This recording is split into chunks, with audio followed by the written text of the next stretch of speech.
بسم اللہ الرحمن الرحیم۔ السلام علیکم ورحمۃ اللہ وبرکاتہ۔ ان الحمد للہ نحمده ونستعینه ونستغفره ونعوذ باللہ من شرور انفسنا وسیئات اعمالنا من يهده الله فلا مضل له ومن يضلل فلا هادي له واشهد ان لا اله الا الله وحده لا شريك له واشهد ان محمدا عبده ورسوله اما بعد فان خير الحديث كتاب الله وخير الهدي هدي محمد صلى الله عليه وسلم وشر الأمور محدثاتها وكل محدثة بدعة وكل بدعة ضلالة وكل ضلالة في النار۔ أعوذ بالله من الشيطان الرجيم۔ ومن أحسن قولا ممن دعا إلى الله وعمل صالحا وقال إنني من المسلمين، وقال سبحانه وتعالى قل هذه سبيلي أدعو إلى الله على بصيرة أنا ومن اتبعني وسبحان الله وما أنا من المشركين۔ وقال النبي صلى الله عليه وسلم لتأمرن بالمعروف ولتنهون عن المنكر أو ليوشكن الله أن يبعث عليكم عقابا من عنده فتدعونه ولا يستجيب لكم وتستنصرونه فلا ينصركم أو كما قال النبي صلى الله عليه وسلم۔ محترم مکرم فاضل علماء کرام، آپ تمام قابل احترام بزرگوں، نوجوان ساتھیوں، عزیزوں، آج کی جو یہ مجلس ہے وہ دعوت کے سلسلے میں گفتگو کرنے کے بارے میں ہے۔ دعوت اللہ کا جو فریضہ، جو ذمہ داری اللہ عز و جل نے انبیاء علیہ السلام کی وفات کے بعد اس امت کے علماء کے سر ڈالی ہے، انہیں اپنی ذمہ داریاں کس طرح سے ادا کرنا چاہیے، انہیں اپنے اندر کون سی خوبیاں پیدا کرنا چاہیے، کن چیزوں سے انہیں اپنے آپ کو بچانا چاہیے، جس کی روشنی میں، جس کے ذریعے سے وہ صحیح معنوں میں اللہ تبارک و تعالیٰ کے بندوں تک اللہ کا سچا اور خالص دین پہنچا سکیں، اس بارے میں گفتگو کرنی ہے۔ ہم سب اللہ سے دعا کریں کہ اللہ عز و جل ہم سبوں کو اپنی کتاب، اپنے نبی محمد الرسول اللہ صلی اللہ علیہ وسلم، ایسے ہی سلف امت حضرات صحابہ کرام کی سیرت اور ان کی دعوتی تعلیمی زندگی کی روشنی میں دعوت کے اصول و ضوابط سمجھنے کی توفیق عطا فرمائے، اور اللہ تبارک و تعالی ہر ایک کو اپنی اپنی حیثیت سے جس بھی پہلو پر، جس بھی گوشے پر، جس حیثیت سے بھی اسے اس مشن کا حصہ بننا ممکن ہے، درست ہے، اس حیثیت سے اللہ تبارک و تعالی اپنی کوشش اس مشن میں صرف کرنے لگانے کی توفیق عطا فرمائے، آمین رب العالمین۔ تو دعوت کا جو مسئلہ ہے، خصوصیت کے ساتھ کہ دعوت دینے والے، دعوتی کام، دعوتی مشن، جو لوگ بھی اس سے جڑیں، اس ذمہ داری کو ادا کرنا چاہیں، انہیں واقعی بہت ساری خوبیوں سے آراستہ ہونا ضروری ہے، اور بہت ساری ایسی چیزیں ہیں، ایسی باتیں ہیں جن سے واقعی ہمیں اور آپ کو دور رہنا، بچنا، اس سے احتراز کرنا ضروری ہے، کیونکہ داعی اصل میں عالم ہوتا ہے، مکمل طور پر بحیثیت داعی پورے مشن پر کام کرنے کے لیے جو آتا ہے وہ حقیقت میں دین کا عالم ہوتا ہے، اور اب وہ اسی علم کی طرف اللہ تعالیٰ کے بندوں کو بلاتا ہے۔ اور اسی طرح سے جو لوگ بھی اس میں اپنی اپنی حیثیت سے اس مشن کا حصہ بنتے ہیں، ان کی اپنی الگ حیثیت ہوتی ہے۔ عالم پورا نہیں ہے، علوم شریعت نہیں پڑھا ہوا ہے، لیکن وہ جس صلاحیت کا، جس علم کا مالک ہے، اسی اعتبار سے وہ اس میں اپنی حصے داری رکھتا ہے، اور یہی ہونا چاہیے۔ اس میں افراط نہ ہو، اس میں تفریط نہ ہو، اس میں بلاغ کے اصولوں کو سمجھا جائے، اس میں مکمل طور پر داعی کے پورے مشن پر کام کرنے کے تقاضے کیا ہیں اسے سمجھنے کی ضرورت ہے. یہ ساری باتیں ضروری ہیں. میدانی دعوت میں جو کچھ بھی منظر ہمارے اور آپ کے سامنے ہے اس میں بہت کچھ بے اعتدالیاں، اس میں بہت ساری کمیاں، بہت ساری خامیاں، بہت سارے مثبت اور ایسے ہی منفی چیزیں ہمیں اور آپ کو دیکھنے کو مل رہی ہیں. ظاہر ہے کہ اس کے اسباب میں یہی ساری چیزیں شامل ہیں کہ اس مشن پر کام کتنے تقاضوں کو پورا کر کے کیا جا رہا ہے اور کہاں کہاں تقاضے پورے نہیں ہو رہے ہیں، اور یوں ہی ایک رسم کے طور پر، ایک جذبات کے طور پر اس دعوت کے مشن پر لوگ آتے ہیں، آنا چاہتے ہیں. اسی کے ساتھ ساتھ ایک پہلو یہ ہے کہ جو صحیح معنوں میں دعوت کے مشن کو سمجھنے والے لوگ ہیں وہ اپنی ذمہ داریاں ادا نہیں کر رہے ہیں، یا ان کے یہاں کوتاہیاں ہیں، ان کے یہاں فرصت نہیں ہے، یا انہوں نے اس میدان کو ثانوی میدان بنا لیا ہے. ان تمام چیزوں کے اثرات دعوت کے اعتبار سے ملک پر، عوام پر، مردوں پر، عورتوں پر، اسلامی معاشروں پر، سماجوں پر اس کے اثرات ہمیں اسی اعتبار سے کم زیادہ مثبت منفی دکھائی دے رہے ہیں. اس لیے اس طرح کی مجلسوں میں حقیقت میں دعوت کے موضوع پر گفتگو کرنا، دعوت کے تقاضوں پر گفتگو کرنا، داعی کی اپنی ذمہ داریاں کیا ہیں اور کیا نہیں ہیں، یعنی کس سے بچنے کی ضرورت ہے، اس طرح کے موضوعات پر گفتگو کرنا یقیناً بہت زیادہ ضروری ہے. اللہ کے کلام کی آیات میں بہت ساری جگہوں پر انبیاء علیہم الصلوۃ والسلام کا، ان کی قوموں کا تذکرہ ہے. انبیاء علیہم الصلوۃ والسلام کی سیرت ہے، انہوں نے کیا کوششیں، قربانیاں صرف کی ہیں اس کا تذکرہ ہے. قوموں کے حالات کا تذکرہ ہے، قوموں کے یہاں پائے جانے والے عام جرائم اور ہر قوم کے الگ الگ جرائم اور کمیوں خامیوں کا بھی تذکرہ ہے. کس طرح سے ان قوموں میں انبیاء علیہ الصلوۃ والسلام نے دعوت کا کام کیا ہے، ان تمام چیزوں کا تذکرہ اللہ تبارک و تعالیٰ کا کلام کرتا ہے. اس کا مقصد کیا ہے؟ اس آخری امت کو اللہ تبارک و تعالیٰ قرآن کریم کے اندر پچھلے انبیاء اور ان کی قوموں کی داستانیں بیان کر کے، ان کے واقعات، ان کی سیرت اور تاریخ بیان کر کے یہی بتانا چاہتا ہے کہ ان انبیاء اور ان کی قوموں کی تاریخ پڑھ کر کے، جان کر کے آپ کو اس امت میں دعوت کا کام کرنے میں مدد ملے گی. عوام کا پتہ چلے گا، ذہنیتوں کا پتہ چلے گا، ان کے سلوک کا، ان کے رویے کا پتہ چلے گا، اور پھر کس طرح سے آپ اپنی ذمہ داریاں ادا کریں گے اس کا پتہ چلے گا. تو خلاصہ کلام یہ ہے کہ اس طرح کے موضوعات پر واقعی آئے دن گفتگو ہونی چاہیے تاکہ ہم سب اپنا محاسبہ کریں، اپنی اپنی ذمہ داریوں کو صحیح طور پر کیسے ادا کریں گے، کہاں ہمارے یہاں سلبیات ہیں یعنی نگیٹیوز ہیں، کہاں ہمارے پاس پوزیٹیوز ہیں، مثبتات ہیں. ان تمام چیزوں کو جانیں گے تو یقیناً ہماری کوششیں برابر ہوں گی، نتیجہ خیز ہوں گی، اور اس کے اثرات سماج پر، معاشرے پر ضرور پڑیں گے. تو یہ تو ہو گئی بات اس طرح کے موضوعات کی اہمیت اور اس طرح کی مجلسوں کی اہمیت کی، اس کی ضرورت بہت زیادہ ہے. دعوت کے ماحول میں ایک سب سے بڑی مشکل جو آتی ہے وہ آتی ہے دعوت کے مشن کا اور اس کے تھیم کا اظہار. اور یہ سب سے پہلی چیز ہے، یہ سب سے پہلی چیز ہے، وہ یہ ہے کہ آپ جس مشن کی طرف بلا رہے ہیں، جس بات کی دعوت دے رہے ہیں، اس کا ٹائٹل، اس کا نام، اس کا عنوان،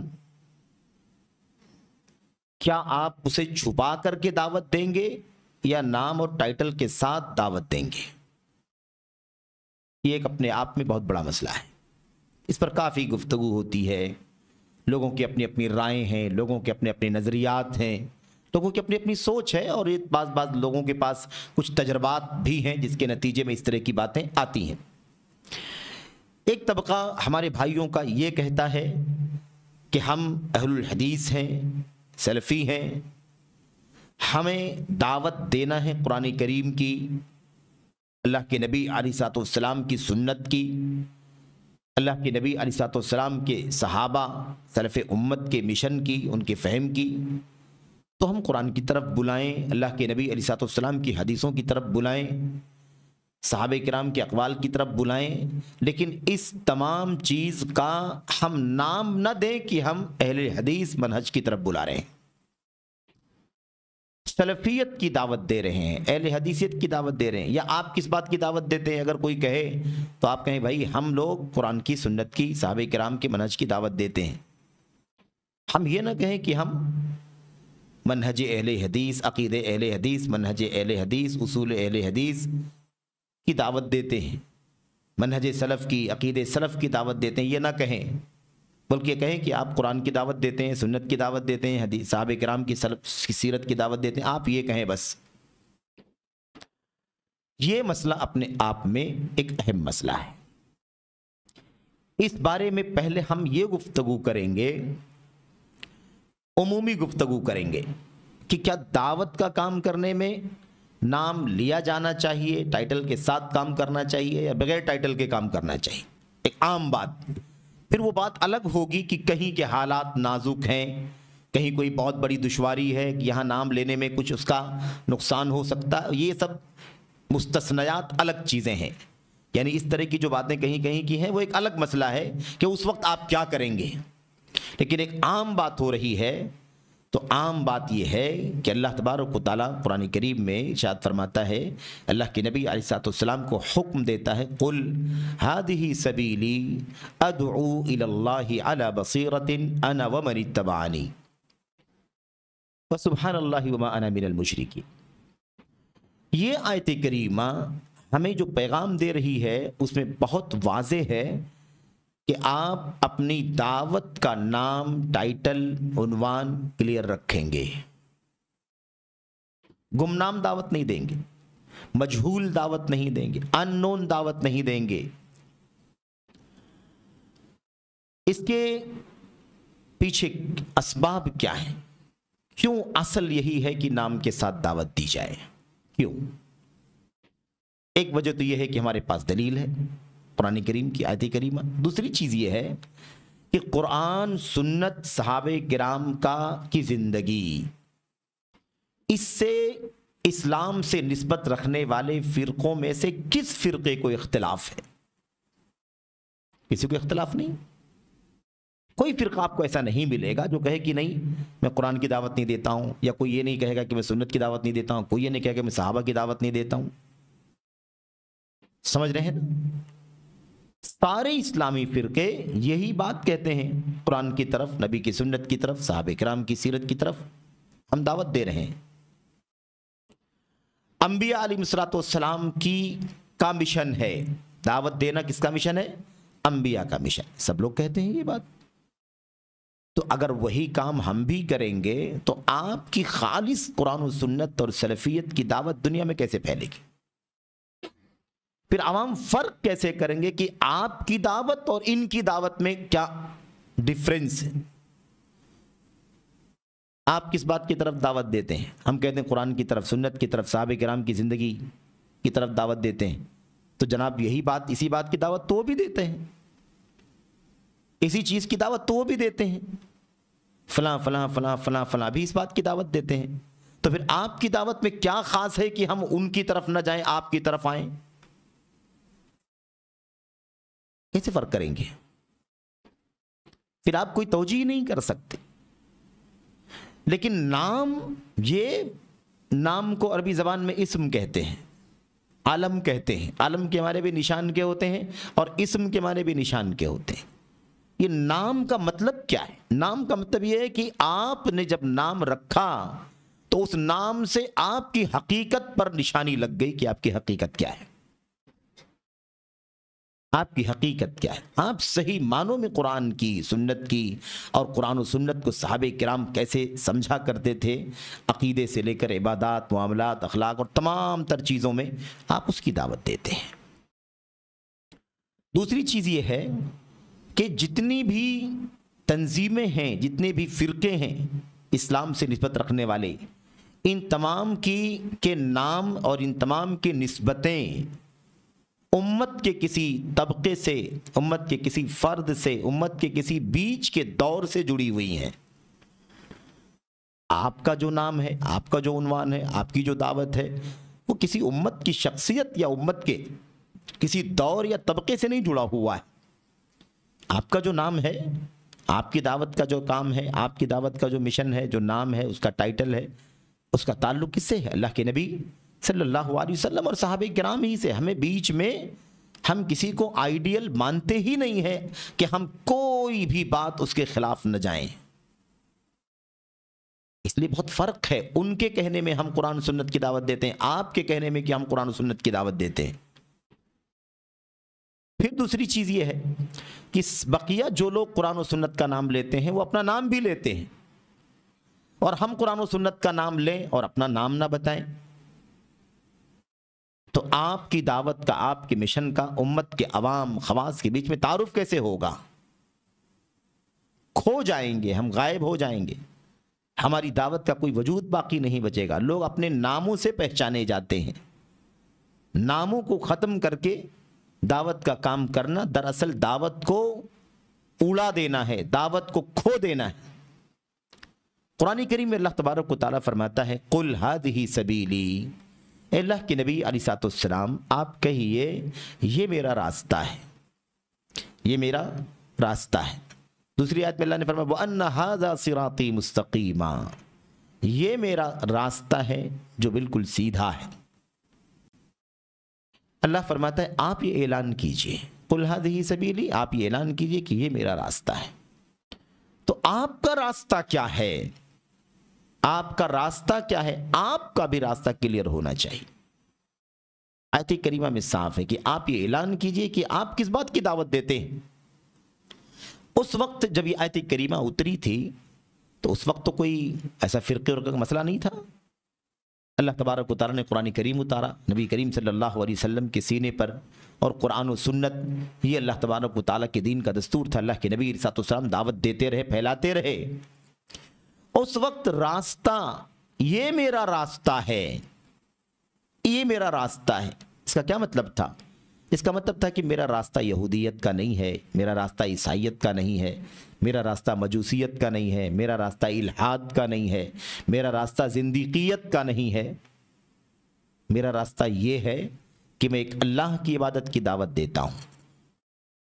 تو سارے دنیا کے اندر جتنے طبقے پائے جاتے تھے دھرم کے نام پر، مذہب کے نام پر، دین کے نام پر، ان تمام سے ممتاز کرنے کے لیے اللہ تبارک و تعالیٰ نے حکم دیا، اور آپ کہیے، آپ کو کہا کہ آپ کہیے کہ میرا راستہ یہ ہے۔ سب لوگ دعوت دے رہے ہیں اپنے اپنے راستے کی، آپ کا راستہ کیا ہے؟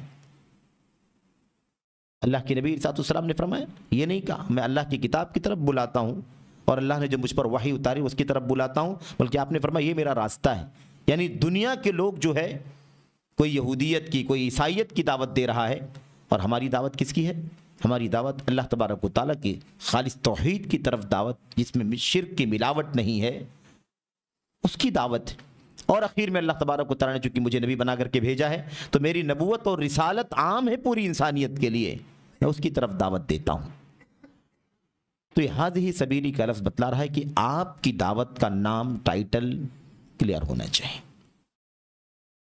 بغیر نام کے دعوت دینے سے آپ کا وجود ختم ہو جائے گا، آپ مکس ہو جائیں گے، آپ کی انرجی دوسروں میں بٹ جائے گی، تقسیم ہو جائے گی، اور لوگ خالص اللہ کے دین کی دعوت، توحید اور سنت اور خالص سلفیت یعنی قرآن و سنت کو صحابہ کرام کی سیرت اور ان کے فہم کی روشنی میں جو سمجھنے کا مسئلہ ہے، یہ مقصد آپ کو، ہم کو حاصل ہی نہیں ہوگا۔ اس لیے سب سے پہلا مسئلہ یہ ہے، سب سے پہلا مسئلہ قرآن کریم کی آیات میں، اللہ کے نبی علیہ السلام کی حدیثوں میں تمام باطل فرقوں کا تذکرہ موجود ہے۔ اہل کتاب یہود و نصارہ کا بار بار ذکر آیا ہے، اس کے علاوہ سابئین کا ذکر آیا ہوا ہے، منافقین کا ذکر آیا ہوا ہے، ایسے ہی ہوا پرستوں کا ذکر آیا ہوا ہے، نفس پرستوں کا، ان تمام کا ذکر آیا ہوا ہے۔ جیسے انہوں نے اپنے کام اپنے ناموں سے کیے ہیں، ایسے ہی ہمیں بھی اپنے کام اپنے ناموں سے کرنا ہے۔ اب کسی علاقے میں کسی بستی میں ہم ایک دم اجنبی ہوں اور وہاں یہ نام لینا جرم بن سکتا ہو، اس کا نقصان ہو سکتا ہو، تو ایک الگ مسئلہ ہے کہ وقتی طور پر ہم اس کا نام نہ لیں، یہ وقتی تقاضا ہو سکتا ہے، لیکن ایک مطلق طور پر یہ بات کہ نام لینے کی ضرورت نہیں ہے، قرآن و سنت کافی ہیں۔ تو پھر آپ کی دعوت کی اور دوسروں کی دعوت کی مطلب دونوں میں تفریق کیا ہے، کیسے پتہ چلے گا؟ تو یہ بہت بنیادی مسئلہ، یہاں سے یہ پہلی بات ثابت ہوتی ہے۔ دوسرا پہلو یہ ہے کہ کوئی ایسا فرقہ نہیں ہے جو اپنے نام کے ساتھ اپنی دعوت نہ دیتا ہو۔ بھائی جگہ جگہ آپ دیکھیے، بریلوی طبقہ ہے وہ احمد رضا خان کے نام سے دعوت دیتا ہے، صوفی طبقہ ہے وہ صوفیت کے طرق کے نام سے دعوت دیتا ہے اور اس کو بڑی فضیلت کے ساتھ اور بڑے تمطراق کے ساتھ اسے بیان کرتا ہے۔ تقلید کی دعوت دینے والے ائمہ اربعہ کا نام لے کر کے ان کی طرف لوگ بلاتے ہیں، دعوت دیتے ہیں۔ تحریکیوں کو دیکھ لو، اخوانیت اپنے نام سے دعوت دیتی ہے، مودودیت اپنے نام سے دعوت دیتی ہے، اور ان کے مقام اور ان کا مرتبہ، ان کی خدمات، ان کی کارناموں کو بیان کرتے ہیں سبھی لوگ کیا کرتے ہیں؟ بیان کرتے ہیں۔ تو ظاہر سی بات ہے کہ سب لوگوں کی دعوت اپنے اپنے نام سے ہے، تو آپ کی دعوت جو خالص قرآن، نبی کی سنت، صحابہ کرام کے فہم پر آپ کی دعوت ہے، تو آپ سب سے حق اور خالص دعوت دے رہے ہیں بغیر نام کے، کیوں؟ تیسری بات یہ ہے کہ اس میں کبھی کوئی مصلحت عمومی طور پر رہی ہو تو رہی ہو، آج اس کی کوئی مصلحت نہیں ہے، عام بات چل رہی، کوئی خاص پہلو ہو تو الگ مسئلہ ہے کسی خاص جگہ کا۔ اس معنی میں یہ بات آپ سے عرض کر رہا ہوں کہ آج دنیا میں کون ہے جو نہیں جانتا ہے؟ دنیا کے کسی خطے میں کوئی ایسا علاقہ نہیں ہے جو شاید یہ نہ جانتے ہوں کہ دنیا میں اسلام کی دعوت کی تناظر میں ایک طبقہ وہ بھی ہے جو اپنے آپ کو اہل الحدیث کہتا ہے۔ ساری دنیا جانتی۔ کس سے چھپانا چاہتے ہیں اپنا نام؟ آپ کس سے چھپانا چاہتے ہیں؟ کس سے بچنا چاہتے ہیں کہ نہیں نام نہ لو نفرت پیدا ہو جائے گی؟ سب کو معلوم ہے، سب کو معلوم ہے، سارے لوگ جماعت اہل حدیث کو جانتے ہیں، سلفیت کو جانتے ہیں۔ یہ کوئی ایسی چیز اب نہیں رہ گئی کہ کسی کو معلوم نہیں ہے اس لیے چھپاؤ۔ الحمدللہ لوگ جانتے ہیں اس چیز کو، اور بلکہ میں اب آگے بڑھ کر کے کہوں کہ مسلمانوں کے طبقے تو جانتے ہی ہیں، غیر مسلمانوں کے طبقے بھی بہت اچھی طرح سے جانتے ہیں کہ مسلمانوں میں کتنے فرقے ہیں اور کس کس کا دعوت کا مشن کیا ہے، ان کا طریقہ کیا ہے، ان کا عقیدہ کیا ہے، ان کا نظریہ کیا ہے، بہت اچھی طرح سے جانتے ہیں۔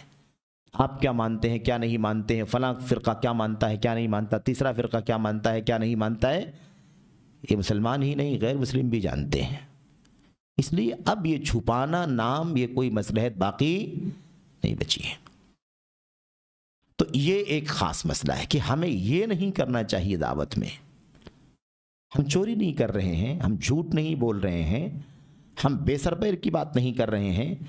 ہمارا ایک ایک الحمدللہ عقیدہ، ہماری ایک ایک فکر جو ہے وہ کتاب و سنت کے دلائل سے، سلف امت کے دلائل سے مبرہن ہے۔ ہم تو علی البصیرہ بات کر رہے ہیں، تو ہمیں گھبرانے کی کیا بات ہے؟ اس لیے ہم اپنی دعوت کے اندر یہ نظریہ ذہن سے نکالیں کہ ہمیں نام نہیں لینا ہے۔ آپ جان لیں کہ آپ کو اگر نام نہیں لینا ہے تو اس کا مطلب آپ کو اپنی دعوت کی کوئی پہچان نہیں بنانی ہے، یہ مطلب ہے۔ نام، یہ نام جو جماعت اہل حدیث کا اہل حدیث جو نام ہے، یہ نام کیوں آیا تھا؟ ہم اس تاریخ کو کیسے بھلا سکتے ہیں؟ اگر اس تاریخ کو بھلا دیں گے تو اپنے مشن سے دور ہٹ جائیں گے۔ اس کا پس منظر ہے کہ نہیں پس منظر ہے؟ اہل حدیث کہاں سے آیا؟ اہل رائے کے مقابلے میں آیا، اہل رائے کے مقابلے میں آیا، اور آج رائے پرستی اپنے عروج پر ہے دنیا کے اندر، اور وہی رائے پرستی کرنے والے قرآن سنت کا نام لے رہے ہیں، اپنے نام سے بات کر رہے ہیں، اور ہم رائے پرستی کے خلاف حدیث کی روشنی میں امت کے لوگ عمل کریں، اس کا مشن لے کر کے چلے ہمارے اسلاف نے، اور آج ہم دعوت دینے کی بات کرتے ہیں تو کہتے ہیں نام لینے کی ضرورت نہیں ہے۔ یہ ایک بہت بڑا شبہہ ہے، بہت بڑا وسوسہ ہے، اور یہ چیزیں باقاعدہ پھیلائی جاتی ہیں، اور اس کے پیچھے بھی اسباب ہیں کہ یہ نظریہ آتا کہاں سے ہے۔ اس کے پیچھے بھی بہت بڑے پروپیگنڈے لگے ہوئے ہیں کہ اگر بغیر نام کی دعوت دیں گے تو پھر یہ کارآمد نہیں ہوں گے، اور ہم تو اپنے ناموں کے ساتھ جانے جاتے ہیں۔ یہ سارے پہلو ہیں۔ تو قل ھذہ سبیلی، اللہ کے نبی علیہ السلام کو اللہ نے حکم دیا آپ بتائیے کہ آپ کا راستہ کیا ہے، لوگوں کو کہیے میرا راستہ یہ ہے، میں جس بات کی دعوت دیتا ہوں نہ وہ یہودیت ہے، نہ وہ عیسائیت ہے، نہ وہ شرک اور بت پرستی ہے، نہ وہ مجوسیت ہے، آگ کی پوجا کرنے کی دعوت ہے، نہ وہ الحاد ہے، نہ وہ بے دینی ہے، میرا راستہ یہ ہے۔ اللہ تبارک و تعالیٰ تنہا عبادت کا مستحق ہے اور اطاعت کے قابل اللہ نے مجھے بنایا ہے ساری انسانیت کے لیے، یہ میری دعوت ہے۔ تو پہلی بات یہ ہے کہ بغیر نام والی دعوت کا سلسلہ ختم ہونا چاہیے۔ آپ سچے ہیں؟ اچھا، جو لوگ نام چھپا کر کے دعوت دیتے ہیں وہ کامیابی نہیں ہوتے، مشکوک بھی ہوتے ہیں۔ یہ اپنا نام ہی نہیں بتا رہا ہے، پتہ نہیں کیسا ہے، کون ہے، کیا ہے، وہ دیکھو اس کا نام تو معلوم ہے۔ تو نام چھپانا یہ صرف مصلحت نہیں ہے بلکہ فساد بھی ہو سکتا ہے، کبھی ہماری دعوت کو نقصان پہنچا سکتا ہے کبھی، اس لیے یہ چیز ذہن سے نکل جانی چاہیے۔ عام قاعدے کی بات ہو رہی ہے، البتہ کہیں کوئی مسئلہ ہے نا، کوئی بھی مطلب وہاں لوگ نہیں ہیں، پہلی بار آپ وہاں پہنچے ہیں اور وہاں پر اس نام سے لوگ بہت نفرت کرتے ہیں، تو شاید نام ہی سن کر کے وہ آپ سے کوئی بات سننے کے لیے تیار نہ ہو، تو ٹھیک ہے، آپ ایسی حالات میں وقتی طور پر آپ کسی خاص تقاضے میں آپ نام نہ لیں، الگ بات ہے، سمجھ رہے ہیں؟ جیسے مضطر کے لیے بہت ساری چیزیں شرعاً جائز ہو جاتی ہیں، تو یہ ایک پہلی بات ہے۔ دوسری بات، دعوت کے میدان میں یہ امتیاز ایک دم کھل کر کے دنیا کے سامنے آنا چاہیے،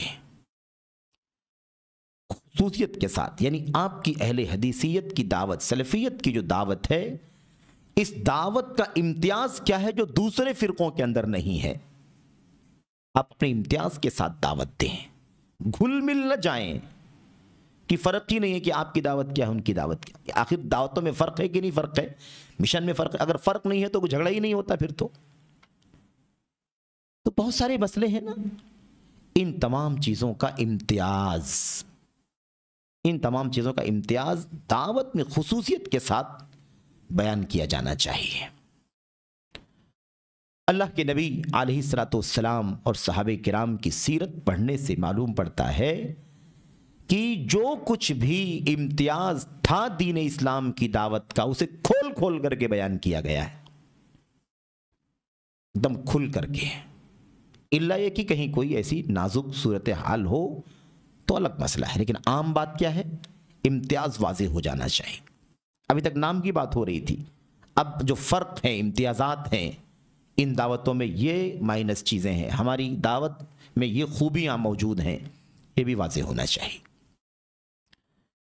کیسے؟ حضرت ربعی ابن عامر رضی اللہ تعالیٰ عنہ فارس کے رستم کے پاس گئے، ہم لوگ واقعہ جانتے ہیں، رستم کے پاس گئے تو وہاں پر ان کے قائد نے، جو فارسیوں کا قائد تھا رستم، اس نے پوچھا ما جاء بک، کس لیے آئے ہو یہاں، کس لیے آئے ہو؟ تو ربعی ابن عامر نے کیا جواب دیا تھا؟ انہوں نے 3 الفاظ میں، 3 جملوں میں جواب دیا تھا، 3 جملوں میں جواب دیا تھا۔ انہوں نے کہا تھا لقد ابتعثنا اللہ لنخرج العباد من عبادت العباد الى عبادت رب العباد ومن ضیق الدنیا الى سعۃ الآخرہ ومن جور الادیان الى عدل الاسلام۔ کیونکہ اس وقت کوئی اسلام کے اندر ٹکڑا نہیں تھا، فرقہ نہیں تھا، اس لیے یہی اصل تھا کہ اسلام کو، اسلام کے مقابل ادیان کے سامنے اسلام کا امتیاز بیان کیا جائے۔ آج اندرون اسلام اتنے سارے فرقے بنے ہوئے ہیں، تو اصل دین کی دعوت کا امتیاز بیان کرنا، بتانا ضروری ہے۔ یہ حقیقت واضح ہونی چاہیے تاکہ لوگ اعلیٰ وجہ البصیرہ ہماری بات کو سمجھیں۔ کوئی رازداری نہیں ہے، کوئی پوشیدگی نہیں ہے سلفیت کی، اہل حدیثیت کی دعوت میں کہ لوگوں کے سامنے یہ کہو، اندر یہ رکھو. ایسا کچھ بھی سریت نہیں ہے. سریت والی جو دعوت دینے والے لوگ ہیں ان کے یہاں بہت سارے مسائل. ہماری دعوت بالکل واضح ہے. تو ربیع ابن عامر نے کیا کہا تھا؟ انہوں نے کہا تھا ہمیں اللہ تبارک و تعالیٰ نے اس لیے دنیا میں ابتعاثنا بپا کیا ہے، بھیجا ہے. کنتم خیر امت اخرجت للناس، تم سب سے بہتر امت ہو جسے لوگوں کے لیے بپا کیا گیا ہے. تمہارا مشن یہ ہے، تأمرون بالمعروف وتنہون عن المنکر، ہے نا. اور کیا کہا؟ پہلی چیز کیا کہا؟ اللہ تعالیٰ نے ہم کو اس لیے دنیا میں بھیجا ہے تاکہ اللہ کے بندوں کو ہم نکالیں. اللہ کے بندے کہیں جا چکے ہیں، ہم کو ان کو وہاں سے نکالیں. کہاں سے نکالیں؟ عباد کی عبادت سے، بندوں کی بندگی سے، بندوں کی عبادت سے نکال کر کہاں لائیں؟ الی عبادت رب العباد، بندوں کے رب کی عبادت کی طرف لائیں. یہ امتیاز ہے. ساری دنیا جو دعوت دے رہی ہے، یہودیت، عیسائیت اور ہے نا سارے مذاہب، ان سب کے یہاں بندوں کی عبادت کی دعوت ہے. ہم جس بات کی دعوت دینے کے لیے دنیا میں بپا کیے گئے ہیں لاسٹ میں، وہ اس بات کی دعوت ہے کہ اللہ کے بندوں کو بندوں کی بندگی سے نکال کر اللہ کی بندگی کی طرف لائیں. یہ ہمارا امتیاز ہے. یعنی ان سارے فرقوں کے اندر شرک پایا جاتا ہے، غیر اللہ کی بندگی پائی جاتی ہے. یہ دیکھو یہودیوں کو عزیر کو اللہ کا بیٹا مانتے ہیں، یہ دیکھو عیسائیوں کو عیسیٰ ابن مریم علیہ السلام کو اللہ کا بیٹا مانتے ہیں، کفر کی دعوت دیتے ہیں. لقد کفر الذین قالوا ان اللہ ثالث ثلاثہ، کافر ہیں یہ لوگ. ایسے ہی وقالت الیہود عزیر ابن اللہ، وقالت النصارى المسیح ابن اللہ. مسیحی عیسائی کہتے ہیں، نصارہ کہتے ہیں کہ مسیح اللہ کے بیٹے ہیں، یہودی کہتے ہیں عزیر اللہ کے بیٹے ہیں. ان کے غیر اللہ کی عبادت کی دعوت ہے. مجوسی آنکھ کی پوجا کرتے ہیں. زندیق اللہ کا تصور ہی نہیں رکھتے. الحادی لوگ کہتے دنیا کائنات خود سے چل رہی ہے، کوئی اس کو بنانے والا نہیں، کوئی اس کو چلانے والا نہیں ہے. ہم اس بات کی دعوت نہیں دیتے. ہماری دعوت تمام انسانیت کے لیے یہ ہے کہ عبادت صرف اللہ تبارک و تعالیٰ کی ہوگی. دنیا دوسروں کے بندوں کی عبادت میں لگی ہوئی ہے، ان سے نکالنا ہے اور نکال کر کے ایک اللہ کی عبادت کی طرف لانا. اس لیے ہمیں بپا کیا گیا.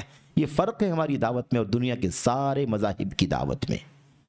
امتیاز واضح ہو جانا چاہیے.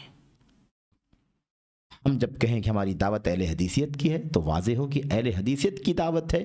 اس کا مطلب نہ تو وہ شخصیت پرستی کی دعوت ہے، نہ نفس پرستی کی دعوت ہے، نہ ہوا پرستی کی دعوت ہے، نہ وہ عقل پرستی کی دعوت ہے، نہ وہ خارجیت کی دعوت ہے، نہ وہ رافضیت کی دعوت ہے کہ نہیں، نہ صوفیت کی دعوت ہے، نہ انکار سنت کی دعوت ہے. کوئی دعوت نہیں ہماری. تو اہل حدیثیت کا لفظ ہی دنیا کے سارے فرقوں سے آپ کو ممتاز کر دیتا ہے. تو نام بھی چاہیے اور پھر امتیاز بھی الگ سے بیان کرنا ضروری ہے. آج کتنے فرقے نکلے ہوئے ہیں، ہے نا، کتنے سارے نظریات ہیں. میں اس میں مطلب جانا بھی نہیں چاہتا، ہمیں زیادہ باریکیوں میں انحرافات کی فرقوں میں زیادہ اس کی ڈیٹیل میں نہیں جانا ہے. لیکن الراسمالیہ اور اس کے علاوہ کتنے فرقے نکل گئے. کسی نے کہہ دیا کہ سب کچھ جو ہے وہ مطلب دولت ہے، کسی نے کہا سب کچھ سماج ہے، کسی نے کہا سب کچھ یہ ہے. اس طرح کے لوگوں نے عقیدے بنا بنا کر دنیا کے سامنے عام کیے، جس کے اندر بہت کچھ ظلم ہے، ناانصافی ہے. ہمیں یہ امتیاز بتانا ہے کہ دنیا میں سب سے زیادہ اگر عادل کا کوئی دین ہے تو اسلام ہے. ہم اس کی دعوت دیتے ہیں. یہودیت میں ظلم ہے، عیسائیت میں ظلم ہے، مجوسیت میں ظلم ہے، ناانصافی ہے، بربریت ہے. ہمارا امتیاز یہ ہے کہ ہم کس بات کی دعوت دیتے ہیں. تعبیر کیا تھی؟ ہمیں بپا اس لیے کہ تاکہ ہم نکالیں لوگوں کو بندوں کی بندگی سے اللہ کی بندگی کی طرف لائیں. دوسرا کیا تھا؟ وَمِن جَوْرِ الْأَدْيَانِ إِلَىٰ عَدْلِ الْإِسْلَامِ. جتنے ادیان و مذاہب چلتے ہیں دنیا کے اندر، ان سب میں ظلم ہے، جور ہے. اس ظلم اور زیادتی سے نکال کر اسلام کے عدل کی طرف لانے کے لیے دنیا میں ہم آئے ہیں. یعنی اسلام عدل کی دعوت دیتا ہے، اسلام میں عدل ہے. یہ ہمارا امتیاز. ہم اسلام کی دعوت دیتے ہیں، اسلام کا امتیاز یہ کہ اس میں عدل ہے. تو ادیان کے ظلم سے نکال کر اسلام کے عدل کی طرف لانا، یہ ہمارا مقصد ہے. امتیاز بیان کر رہے کہ نہیں بیان کر رہے؟ تو ہم یہ امتیازات دنیا کے مذاہب کے مقابل میں بھی بیان کریں گے، اور اسلام سے نسبت رکھنے والے منحرف فرقے جو بھی ہیں، ان فرقوں کے ہاں جو انحرافات ہیں، رافضیت، خارجیت، صوفیت وغیرہ، ان کے مقابلے میں اپنا امتیاز بیان کریں گے ہم۔ یہ ہماری دوسری ذمہ داری ہے۔ اسی حدیث کے اندر، اسی تاریخ کے واقعے کے اندر تیسری بات کیا تھی؟ وَمِن ضِيقِ الدُّنْيَا إِلَى سَعَةِ الْآخِرَةِ، دنیا کی تنگی سے نکال کر آخرت کی کشادگی کی طرف۔ اس کا کیا مطلب ہے؟ اس کا مطلب دنیا کی تنگی، دنیا حقیقت پہ تنگی ہے، دنیا آزمائش کی جگہ ہے، دنیا میں زحمتیں ہیں، مشقتیں ہیں، کلفتیں ہیں، بہت کچھ الجھنیں ہیں، پریشانیاں ہیں۔ اگر ان کلفتوں سے، مشقتوں سے اگر ہمیں صحیح معنوں میں نکلنا ہے تو ہمیں اللہ تبارک و تعالیٰ کی توحید اور اس آخری نبی کی سنت کے مطابق زندگی گزارنا ہے۔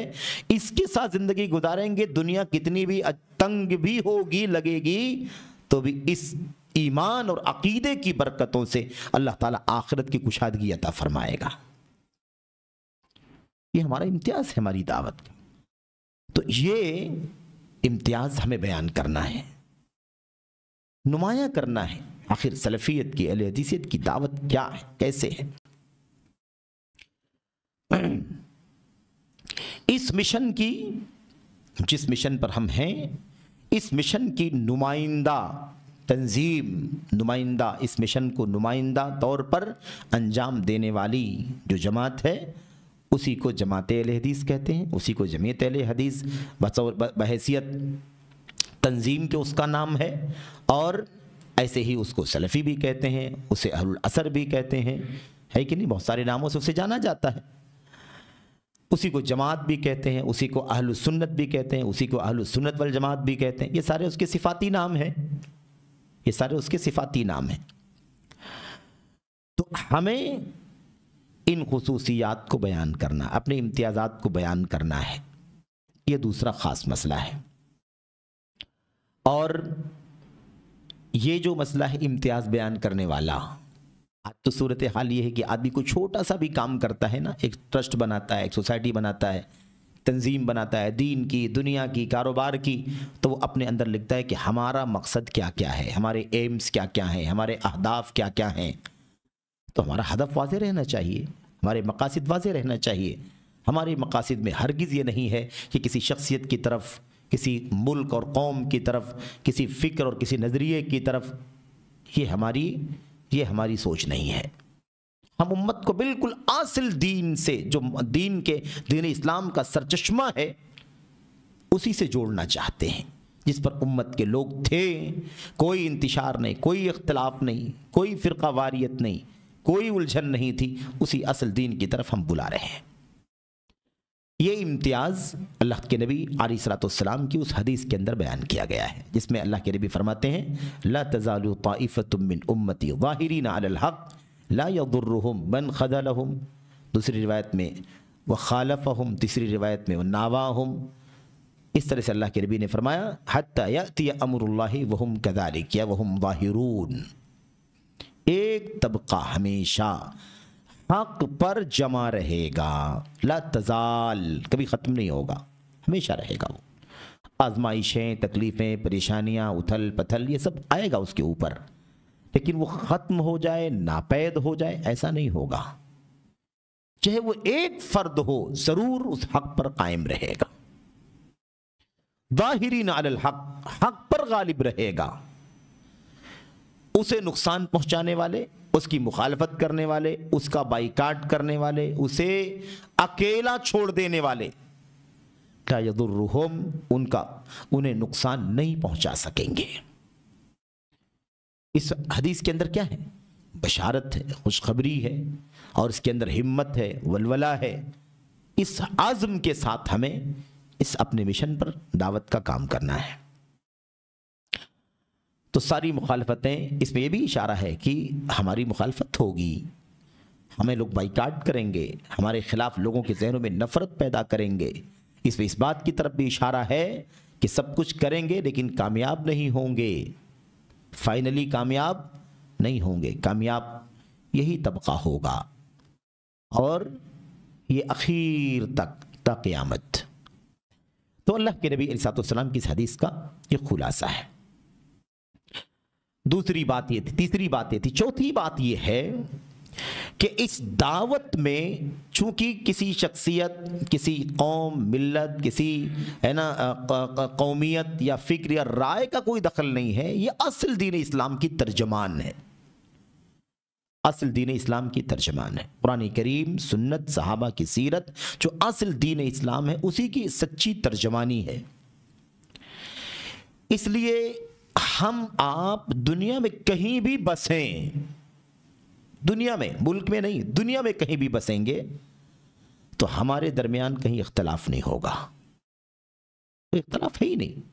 وہی توحید کی دعوت، وہی سنت کی دعوت، وہی طریقے سلف صحابہ کرام کی دعوت، مشرق سے آئیں، مغرب سے آئیں، شمال سے آئیں، جنوب سے آئیں، افریقہ سے آئیں، امریکہ سے آئیں، ایشیا سے آئیں، کہیں سے بھی آئیں، عرب سے آئیں، عجم سے آئیں، اہل الحدیث کے یہاں پوری دنیا میں کہیں کوئی اختلاف نہیں ہے۔ سمجھ رہے ہیں؟ کہیں اختلاف نہیں ہے، ورنہ مسلکوں کے بارے میں تو آپ جانتے ہیں کہ مسالک کے لوگ خود آپس میں مختلف ہیں، بے انتہا مختلف ہیں، حتیٰ کہ تاریخ میں ابھی آج بھی ساری چیزیں لکھی ہوئی پڑی ہیں کہ اتنی دشمنیاں، اتنی نفرتیں رہی ہیں کہ لوگوں نے ہاتھ توڑ دیے، پیر توڑ دیے، جان تک لے لی، کتنے سارے اختلافات، جھگڑے ہیں، کتنی مقابلہ آرائی، کتنا کشاکش ان کے درمیان رہا ہے، لیکن اہل الحدیث، السلفیون، اہل السنت والجماعت، صحیح معنوں میں جو اصل اہل السنت والجماعت یہ دنیا میں کہیں بھی ہیں، ان کے درمیان کہیں کوئی اختلاف نہیں ہے۔ اور اس بات کو کئی ایک علماء نے اپنی کتابوں میں لکھا ہے، باقاعدہ اسے اپنی کتاب میں باقاعدہ لکھا ہے۔ تو یہ ہمیں یاد رکھنا ہے کہ جب ہم اصولوں پر زندگی گزارنے والے لوگ ہیں، قرآن و سنت اور سلف صالحین کے منہج پر ہم چلنے والے لوگ ہیں، عقیدے، عبادات، معاملات، تمام چیزوں میں ہمارا کہیں کوئی اختلاف ہی نہیں ہے، تو پھر ہم اسی بنیاد پر ایک ہی رہیں، کوئی دراڑ، کوئی انتشار، کوئی ناچاقی، کوئی نفرت کہیں سے اندر سے باہر سے آئے اسے کنارے کر دیں، مشن کی عظمت کو سمجھ کر کے ایک بن کر کے رہیں۔ یہ ہماری بہت بنیادی ذمہ داری ہے، کیونکہ بحیثیت بشر، بحیثیت انسان، آپس میں فکر کا، رائے کا، نظریے کا اختلاف ہو سکتا ہے۔ آپ کہیں ایسا ہونا چاہیے، میں کہوں ایسا ہونا چاہیے، ایسا تو ہو سکتا ہے۔ تو یہ میری بات، آپ کی بات یہ اتنی نہ بڑھ جائے کہ ہم مشن کو بھول جائیں اور اختلاف کر کے دراڑ پیدا کر لیں، یہ نہیں ہونا چاہیے۔ میں اپنی انا کو رکھ دوں نیچے، آپ اپنی انا کو رکھ دیں نیچے، آپ کہیں ٹھیک ہے میں آپ کی بات مان لوں، میں کہوں ٹھیک ہے آپ میری بات مان لیں، کیونکہ ہیں سب ایک ہی راستے کے راہی۔ نہ آپ کی شخصیت کا کوئی مسئلہ، نہ میری شخصیت کا مسئلہ ہے، نہ میں کہیں اپنے گھر قبیلے کی طرف بلاتا ہوں، نہ آپ اپنے گھر قبیلے کی طرف بلاتے ہیں، نہ آپ کا کوئی بڑا جس کی طرف آپ بلاتے ہو، نہ میرا کوئی بڑا ہے کہ میں الگ اپنی طرف اس کی طرف بلاتا ہوں، ہم سب کے سب ایک ہی راہ پر۔ تو پھر جو یہ آپسی جو کبھی کبھی ناشاکیاں یا کبھی آپس میں اختلاف ہوتا ہے، اس کو ختم کرنے کی ضرورت ہے۔ اللہ کے نبی علیہ الصلوۃ والسلام نے جب معاذ بن جبل کو یمن بھیجا، اور اس کے بعد ہی اللہ کے نبی علیہ الصلوۃ والسلام نے ابو موسیٰ اشعری رضی اللہ تعالیٰ عنہ کو بھی یمن بھیجا۔ معاذ بن جبل رضی اللہ تعالیٰ عنہ کا واقعہ ہم سب لوگ جانتے ہیں، دوسرا واقعہ بھی جانتے ہیں الحمدللہ کہ اللہ کے نبی نے ابو موسیٰ کو بھی بھیجا رضی اللہ تعالیٰ عنہ۔ تو وہ چلے گئے، معاذ بن جبل گئے، آپ نے نصیحت کی، سمجھایا اہل کتاب سے تمہارا سابقہ ہوگا، تم سب سے پہلے انہیں توحید کی دعوت دینا، جب وہ مان لیں گے تو نماز کی دعوت دینا، مان لیں گے تو زکوٰۃ وغیرہ۔ وہ گئے۔ اس کے بعد جب ابو موسیٰ اشعری پہنچے تو پہنچتے ہی معاذ بن جبل نے ان سے پوچھا، امیر ام مأمور؟ بہت اچھی طرح سے اس بات کو ذہن میں رکھنا، اس نقطے کو، اس چوتھے پانچویں جو بھی نقطہ ہے اس کو ذہن میں رکھیں۔ معاذ بن جبل نے پہنچتے ہی ابو موسیٰ اشعری سے ایک سوال کیا، امیر ام مأمور؟ کس حیثیت سے تشریف لائے ہیں آپ؟ اللہ کے نبی نے آپ کو کس حیثیت سے بھیجا ہے، یعنی کون سی حیثیت سے آپ کو اللہ کے نبی بحیثیت امیر تشریف لائے ہیں یا بحیثیت مأمور یعنی امیر کے انڈر میں رہ کر کے کام کرنے کے لیے تشریف لائے؟ حیثیت کیا بنا کر کے بھیجا اللہ کے نبی؟ بتائیے آپ کیوں پوچھا یہ سوال؟ اس لیے کہ ایک نظام ہے اسلام کا، اسلام نظم سکھاتا ہے، اسلام بڑے چھوٹے، امیر مامور، راعی رعیت، حاکم محکوم، ایک ضابطہ ہے اللہ تبارک و تعالیٰ کے دین کے اندر، اور اسی نظام پر چلیں تو کہیں کوئی انتشار پیدا نہیں ہوگا۔ تو اللہ کے نبی صلی اللہ علیہ وسلم نے آپ کو کیا بنا کر کے بھیجا؟ بحیثیت امیر بنا کے بھیجا؟ اکیلے تھے پہلے، کوئی مسئلہ ہی نہیں تھا، خود ہی ذمہ دار تھے، لیکن جب دو ہو گئے تو دو میں تو ٹکراؤ ہو سکتا ہے نا۔ آپ کہیں کہ میں جیسے کہہ رہا ہوں ویسے کرو، اور وہ کہیں کہ نہیں میں جیسے کہہ رہا ہوں ویسے کرو، ٹکرا ہوگا کہ نہیں ٹکرا ہوگا؟ دو ہو گئے تو فوراً یہ سوال طے ہوتا ہے، کیونکہ وہ ہماری طرح عشوائی اور اس طرح کی زندگی نہیں گزارتے تھے۔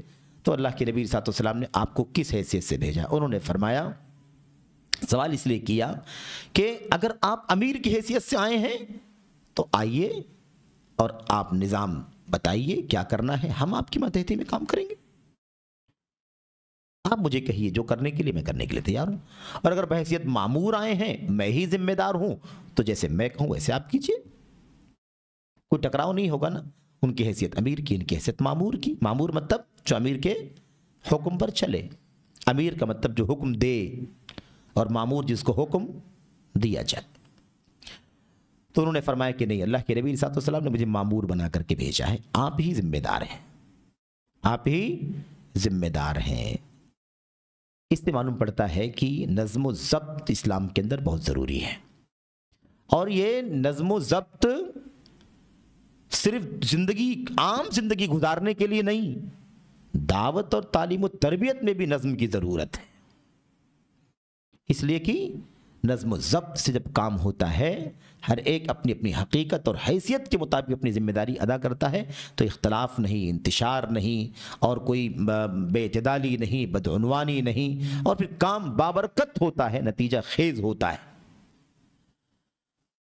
ایک بات تو یہ ہوگی۔ دوسری بات یہ ہے کہ اب ان دونوں کے درمیان کچھ ہدایات نبی کریم صلی اللہ علیہ وسلم نے دی تھی۔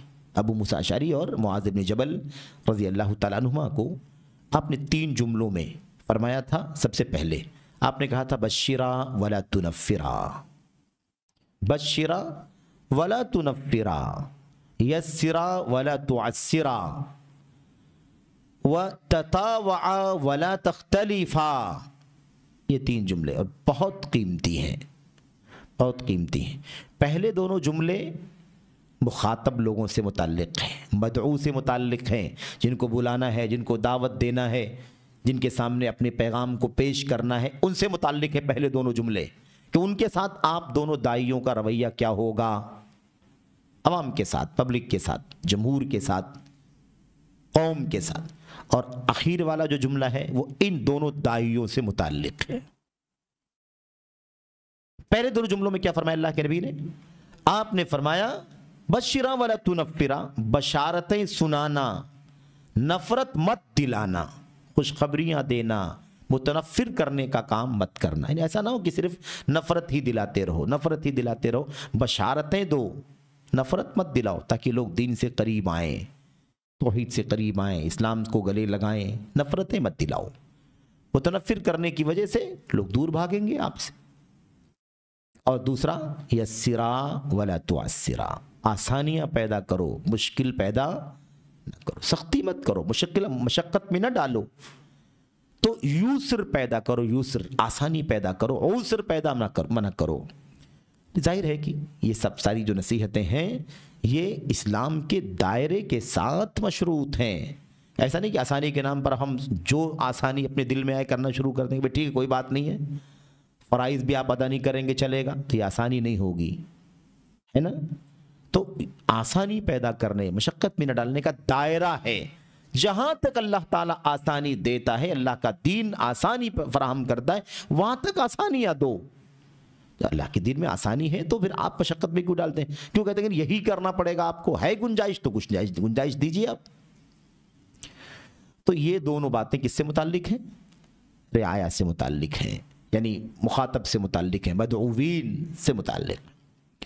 اور جو اصل بات میں عرض کر رہا تھا، جس کے لیے نقطہ ہے، وہ بھی ایک نقطہ تھا کہ مدعوین کے ساتھ داعی کا رویہ کیسا ہونا چاہیے۔ لیکن یہ جو پہلے بات چل رہی ہے وہ کیا ہے؟ تطاوعا ولا تختلفا۔ تطاوع کے معنی کیا ہے؟ اطاعت کرنا، آپس میں باہم اطاعت کرنا، ایک دوسرے کی مان لینا۔ تم دونوں آپس میں ایک دوسرے کی مان لینا۔ اگر کوئی بات یہ کہہ دیں تو آپ مان لیں، آپ کوئی کہہ دیں تو یہ مان لیں۔ ابو موسیٰ اشعری اگر معاذ بن جبل تم سے کچھ کہیں تو تم مخالفت نہیں کرنا، مان لینا، ٹھیک ہے آپ کی اطاعت مان لیتا ہوں میں، ایسے ہی کریں گے جیسے آپ کہتے ہیں۔ اور معاذ بن جبل اگر ابو موسیٰ اشعری کوئی بات کہہ دیں، کوئی رائے دے دے، تو آپ ان کی رائے کو مان لینا، آڑ نہیں جانا کہ نہیں بالکل جیسے میں کہہ رہا ہوں وہی ہوگا بس۔ یہ کیوں فرمایا اللہ کے نبی صلی اللہ علیہ وسلم نے؟ اس لیے کہ یہ بہت بنیادی چیز ہے دعوت کے مشن میں۔ آپس میں جو یہ مقابلہ آرائی رہتی ہے کہ نہ میں آپ کی نہ وہ آپ نہ میری، اس میں اچھا خاصا دعوت کے مشن کا نقصان ہوتا ہے۔ دوسرا جملہ کیا تھا؟ وَلَا تَخْتَلِفَا، دونوں اختلاف نہیں کرنا، دونوں ایک دوسرے کی مان لینا، دونوں ایک دوسرے کی اطاعت کرنا، آپس میں دونوں اختلاف نہیں کرنا۔ یہ دونوں جملے ایک ساتھ میں ہی ہیں، اللہ کے نبی علیہ السلام نے معاذ بن جبل اور ابو موسیٰ اشعری کے لیے کہا۔ اب یہ مسئلہ بہت زیادہ پیچیدہ ہے۔ آج آپ دیکھیں کتنے سارے مسائل ہیں۔ وہ پہلا والا جملہ امیر ام معمور، اور یہ آخری والا جملہ آپس میں ایک دوسرے کی مان لینا، ایک دوسرے سے مختلف نہیں ہونا۔ یہ کتنا بڑا مسئلہ بنا ہوا ہے۔ جو جس مقام پر ہے، جو جس منصب پر ہے، جو جس ذمہ داری پر فائز ہے، وہ اپنی ذمہ داری کو سمجھے، ہر ایک اپنی ذمہ داری کو سمجھے، بڑا اپنی ذمہ داری سمجھے، اس سے چھوٹا اپنی ذمہ داری سمجھے۔ اس طرح سے ہمیں دعوت کے مشن میں کام کرنا ہے۔ دوسری چیز، ٹکراؤ نہیں پیدا کرنا ہے، آپس میں الجھنا نہیں ہے، آپس میں کشاکش اور ایک دوسرے سے ٹکرا کر کے آپس میں نفرتیں اور دوریاں پیدا نہیں کرنا ہے۔ یہ خاص حکم دیا تھا نبی کریم صلی اللہ علیہ وسلم نے معاذ بن جبل کو اور ابو موسیٰ اشعری رضی اللہ تعالیٰ عنہما کو۔ تو اب اگر اس وقت اس تعلیم کی، اس ہدایت کی اتنی ضرورت تھی کہ اللہ کے نبی نے خصوصیت کے طور فرمایا کہ جا رہے ہیں آپ دونوں کو ان ہدایات پر عمل کرنا ہے، جبکہ وہ اللہ کے نبی کے اصحاب تھے، نہ دنیا، نہ دولت، نہ ریاکاری، نہ شہرت، نہ منصب، کوئی معاملہ بھی نہیں تھا اس زمانے میں، کہ اللہ کے نبی نے تاکید فرمائی کہ دعوت کے اس مشن کے لیے تمہیں آپس میں ایک دوسرے کا ساتھ دینا ہے، ایک دوسرے کے ساتھ نرمی کا رویہ اور آپس میں مل جل کر، اختلاف کر کے نہیں، آپس میں مل جل کر کے کام کرنا ہے۔ تو یہ بہت بنیادی مسئلہ ہے۔ آج اس کے مقابلے میں سارے مسئلے ہیں، نام ہے، نمود ہے، ریاکاری ہے، شہرت ہے، عہدہ ہے، منصب ہے، سارے مسئلے ہیں کہ نہیں مسئلے، دولت ہے، سارے مسائل ہیں۔ تو اس طرح کے حالات میں اس نبوی رہنمائی کی کتنی زیادہ ضرورت ہے آج کل کے دور میں۔ اور یہ کام، یہ ہدایت، یہ رہنمائی اصل میں سلفی منہج کے داعیوں کے لیے ہی سب سے زیادہ ضروری ہے، کیونکہ آپ کے پاس اللہ تبارک و تعالیٰ نے حق رکھا ہے، آپ کے پاس خالص توحید ہے، آپ کے پاس خالص سنت ہے، آپ کے پاس صحابہ کرام کا مشن ہے، ان کی فہم ہے۔ اس لیے یہ ذمہ داری ہے کہ ہم کیا کریں، ہم اس سلسلے میں اس چیز کو سامنے رکھیں کہ بھئی ہمیں کچھ بھی ہو جائے الجھنا نہیں ہے۔ مشن عزیز ہے، مشن سب سے زیادہ قیمتی ہے، اس کے مقابلے میں ہم تھوڑی سی اپنی انا، آپ اپنی انا، اس کو کیوں لائیں؟ اتنے سے کے لیے اتنا بڑا نقصان کریں۔ کہیں میرا نام نہیں آیا تو ہم ناراض ہو گئے، آپ کا نام نہیں آیا تو آپ ناراض ہو گئے، اس کا نام اوپر ہے، اس کا نام نیچے ہے، اس کو بلایا، اس کو نہیں بلایا، ٹھیک ہے، سب ٹھیک ہے بھائی، بلایا نہیں بلایا، نام رکھا نہیں رکھا، لیکن ہیں ہم اس مشن کے اندر ساتھ میں، کیونکہ ہمیں اصل مشن عزیز ہے، منزل بہت دور ہے۔ اس امت کے لیے ہمیں پیدا کیا گیا ہے، اس امت کی دین، ان کے عقیدے، ان کے عمل، سلوک کی اصلاح کرنے کے لیے بپا کیا گیا ہے۔ اللہ کے نبی علیہ السلام نے جب غربا کا ذکر فرمایا تھا، جو ابھی فرقہ اسلام سے ہے اس کی بات نہیں ہو رہی ہے، غربا جو اللہ کے نبی نے فرمایا تھا، بدأ الاسلام غریبا وسيعود كما بدأ فطوبى للغرباء، ایسے اللہ کے نبی نے فرمایا تھا کہ کیا فرمایا تھا، الاسلام یعرض الى المدینة كما تعرض الحیۃ الى جوہرها، اسلام مدینے سے نکلا تھا، اس کی روشنی، اس کی کرن، اور اس کے بعد دھیرے دھیرے اسلام مدینے میں سمٹ جائے گا، جیسے سانپ اپنے سوراخ سے باہر نکلتا ہے اور گھومتا پھرتا، اس کے بعد سمٹ کر کے اپنے سوراخ میں چلا جائے۔ غربت، اجنبیت، آپ نے فرمایا تھا کہ اسلام جب آغاز میں آیا، شروعات اسلام کی ہوئی ہے تو اجنبیت کے ساتھ ہوئی ہے۔ ٹھیک ہے، تو یہ ہے مسئلہ، اسلام اجنبیت کے عالم میں شروع ہوا تھا اور پھر دھیرے دھیرے عنقریب کیا ہو جائے گا، اجنبی ہو جائے گا۔ فطوبى للغرباء، اجنبیوں کے لیے بشارت ہے، اجنبیوں کے لیے جنت ہے، اجنبیوں کے لیے طوبہ ہے۔ طوبہ بشارت کے معنی میں، خوشخبری کے معنی میں، جنت کے درخت کے شجرے طوبہ کے معنی میں، ہر معنی میں استعمال ہے۔ تو اب صحابہ کرام میں سے ایک تو یہ روایت تو صحیح مسلم کی ہے جس میں اتنی سی بات ہے، لیکن مسند احمد بن حنبل وغیرہ کی روایت میں صحابہ کرام نے پوچھا تھا من الغرباء یا رسول اللہ، اللہ کے نبی غربا ہوں گے کون؟ تو اللہ کے نبی نے کیا فرمایا تھا؟ آپ نے فرمایا تھا الذین یصلحون او یصلحون اذا فسد الناس، غربا اصل میں وہ ہیں کہ جب لوگوں میں بگاڑ آ جائے گا تو ان اجنبیوں کے ہاں بگاڑ نہیں رہے گا، لوگوں میں فساد آ جائے گا۔ اذا فسد الناس، جب لوگ بگڑ جائیں گے تو جو بگڑے ہوئے لوگوں کے مقابل میں جو صلاح کی راہ پر چل رہے ہوں گے وہی ہے اجنبی۔ اور الذین یصلحون اذا فسد الناس، اور کون ہے؟ جو لوگ اصلاح کریں گے جب لوگوں میں بگاڑ آ جائے گا، یہ ہے غربا۔ اس لیے یہ مشن کس کا ہے؟ ہاں، یہ مشن توحید و سنت کی راہ اور سلف امت کی منہج کی راہ کو میرے بھائیوں دنیا کے اندر عام کرنے والے سلفیوں کا، اہل حدیثوں کا، اہل سنت کا، جماعت کا، اہل سنت والجماعت کا، غربا کا، اہل الاثر کا، ناصر الحدیث کا، ان کا کام ہے، ان کا مشن ہے۔ تو یہ بات بہت اچھی طرح سے ہمیں جاننے کی ضرورت ہے کہ ہمیں یہ نقطہ کبھی بھی ذہن سے اوجھل نہیں کرنا ہے کہ ہم اپنے مشن سے ہٹ جائیں، اور ایسا نہ ہو کہ کوئی چیز آڑے آ جائے جس کی وجہ سے دوریاں پیدا ہو جائیں اور مشن کو نقصان پہنچے۔ مشن مقدم رہنا چاہیے۔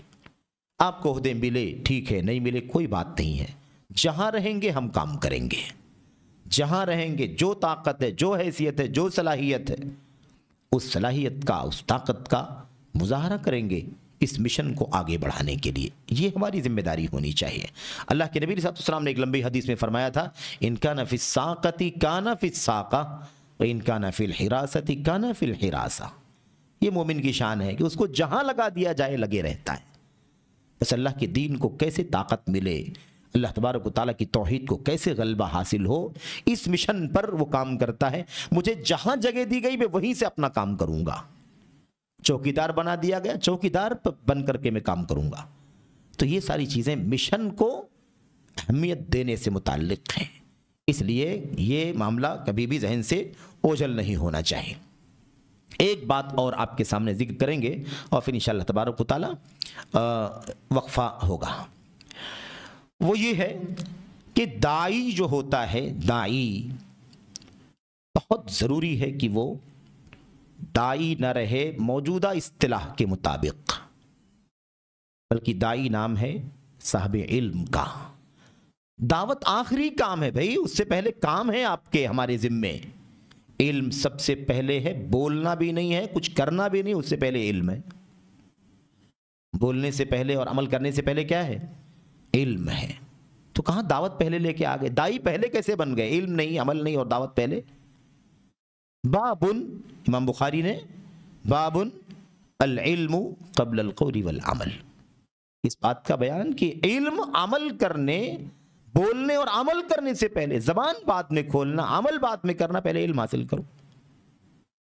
بہت بڑا مسئلہ ہے اپنے آپ میں کہ لوگ دعوت دعوت دعوت، بہت جذبہ ہے، بڑی سرگرمی ہے، لیکن پہلا کام جو پہلا ہی اسٹیپ جو ہے وہ ویک ہے، کمزور ہے، اور اکثر تو نیل ہے، کچھ ہے ہی نہیں۔ تھوڑی بہت ادھر ادھر کی معلومات سے کوئی دائی کا دعوت کا کام نہیں کر سکتا ہے۔ تو دعوت کے لیے علم بہت ضروری ہے۔ علم، آپ اندازہ لگائی کہ نبی کریم صلی اللہ علیہ وسلم کو اللہ نے جب کہا کہ آپ اعلان کیجئے کہ آپ کا راستہ کیا ہے، آپ کس بات کی دعوت دیتے ہیں، وہیں اللہ کے نبی کو اس بات کا بھی حکم تھا کہ آپ یہ بھی بتائیے کہ آپ دعوت دیتے کیسے ہیں۔ تو اللہ کے نبی نے کیا حکم ہوا؟ ادعو الی اللہ علی بصیرۃ انا ومن اتبعنی، میں دعوت دیتا ہوں، اللہ تبارک و تعالیٰ کے دین کی طرف بلاتا ہوں، علی بصیرہ، علم کی روشنی میں، انا، میں بھی، ومن اتبعنی، اور میرے پیروکار بھی، یعنی ہم سب کو بھی وہی راستہ اختیار کرنا ہے۔ اللہ کے نبی اور اللہ کے نبی کے اصحاب، آپ سوچئے علم کے بغیر دعوت کا کام نہیں ہو سکتا۔ اتنا ہو سکتا ہے کہ آپ کو معلوم ہے کہ نماز واجب ہے، آپ لوگوں کو بتائیں بھئی نماز کیوں نہیں پڑھتے، نماز واجب ہے۔ آپ کو معلوم ہے کہ سود حرام ہے، آپ لوگوں سے کہیں کہ سود کا لین دین کیوں کرتے ہیں، بھئی حرام ہے، یہ تو ٹھیک ہے، اسی کا نام بلغوا انی ولو آیا ہے، کہ جو جس کو معلوم ہے وہ چلتے پھرتے اٹھتے بیٹھتے، گھر میں، دکان میں، آفس میں، سفر میں، حضر میں، اپنے دین کی معلومات کے مطابق جہاں بھی کوئی منکر دیکھے تو ان کو سمجھائے بجھائے، یہ معنی ہے بلغوا انی ولو آیا کا، بشرطے کہ صحیح معنوں میں وہ معلومات مستند ہو، انی، میری طرف سے، تو پتہ ہونا چاہیے کہ واقعی نبی کی بات ہے یا نہیں ہے، یہ اس کے لیے بھی علم کی ضرورت ہے۔ لیکن یہ تو نہیں ہے نا کہ آدمی کو دو چار باتیں معلوم ہے تو اب وہ مکمل عالم، فاضل، دائی، مفتی، محدث، ایسا تو نہیں ہو سکتا۔ یہی افراد تفرید چل رہی ہے۔ تو بصیرت کے ساتھ نبی کو بھی دعوت دینا ہے اور آپ کے متبعین کو بھی دعوت دینا ہے۔ اس کو آپ خبر کے معنی میں دیکھ رہے ہیں، یہ انشاء کے معنی میں بھی ہے۔ یعنی کیا مطلب، میں اپنی امت کو، اللہ تیرے بندوں کو میں علم کی روشنی میں دعوت دوں گا، دے رہا ہوں، اور میرے متبعین بھی ایسے ہی علم کی روشنی میں دعوت دے رہے ہیں۔ یہ خبر بھی ہے لیکن ساتھ ہی ساتھ انشاء بھی ہے کہ میں تو دے ہی رہا ہوں، میری امت کے لوگ، میرے متبعین کو بھی ایسے ہی علم کی روشنی میں دعوت دینا چاہیے، علم کی روشنی میں دعوت دینی چاہیے۔ یہ سب سے بڑا مسئلہ ہے اس وقت کے مسائل میں، دعوت کے تناظر میں بہت بڑا مسئلہ ہے۔ غیر علماء، کم علم لوگ، تھوڑی بہت معلومات، محض جذبہ، بلکہ جذبہ نہیں بلکہ جذباتیت، اور ہر آدمی سوچتا ہے کہ وہ دائی ہو جائے، خطیب ہو جائے، مبلغ ہو جائے، مدرس ہو جائے، مفتی ہو جائے۔ بہت بڑا مسئلہ ہے اپنے آپ میں بہت بڑا مسئلہ ہے۔ تو علم کے بغیر دعوت کا کام نہیں ہو سکتا، اس لیے علم ضروری ہے۔ ہو یہ رہا ہے کہ دعوت کا جذبہ بہت زیادہ ہے، اور ان کو اگر یہ رہنمائی کی جائے کہ بھئی علم حاصل کر لو اس کے بعد دعوت دینا، تو ایک دم وہ سرد پڑ جاتا ہے، بلکہ آپ کا مخالف بن جاتا ہے۔ ارے اتنا جذبہ دعوت کا ہے، میں چاہ رہا ہوں دعوت کا کام کروں، اور آپ مجھے علم کے کام پہ لگا رہے ہیں۔ وہ سمجھتا ہے کہ میرے جذبے کو سرد کیا جا رہا ہے، سرد نہیں کیا جا رہا ہے، صحیح رخ دیا جا رہا ہے، صحیح ٹریک پہ لایا جا رہا ہے۔ علم پہلے ہے بھائی، علم کے بغیر نہیں۔ معاذ بن جبل کو اللہ کے نبی نے بھیجا تھا یمن۔ معاذ بن جبل کون ہے؟ معاذ بن جبل کون ہیں؟ ان کا انتخاب اللہ کے نبی نے یمن جیسے ملک کے لیے، یہود و نصارہ کے مقابلے میں دعوت کے مشن کے لیے کیوں بھیجا تھا؟ اس لیے کہ بہت گہرے علم کے مالک تھے وہ، حلال و حرام کی تو بہت گہری معلومات تھی۔ اللہ کے نبی نے فرمایا تھا وَأَعْلَمُهُمْ بِالْحَلَالِ وَالْحَرَامِ معاذ بن جبل۔ تم صحابہ کرام میں حلال و حرام کا سب سے زیادہ علم رکھنے والے معاذ بن جبل ہیں۔ اس سے پتہ چلا نا کہ صرف یہی نہیں، سارے صحابہ کرام اللہ کے نبی کے سامنے اٹھنے بیٹھنے والے، تو اللہ کے نبی ہر کسی کو بھی بھیج سکتے تھے، معاذ بن جبل کو اللہ کے نبی نے بھیجا کیوں؟ اس لیے کہ جس مشن کے لیے بھیجے جا رہے تھے اس کے لیے بہت گہرے علم کی ضرورت تھی۔ تو اللہ کے نبی نے فرمایا کہ معاذ بن جبل جائیں گے اس کام کے لیے، اس لیے کہ وہ قوم یہود ہے، نصارہ ہیں، ان سے سابقہ ہے، وہ کیسے کیسے سوالات کریں گے،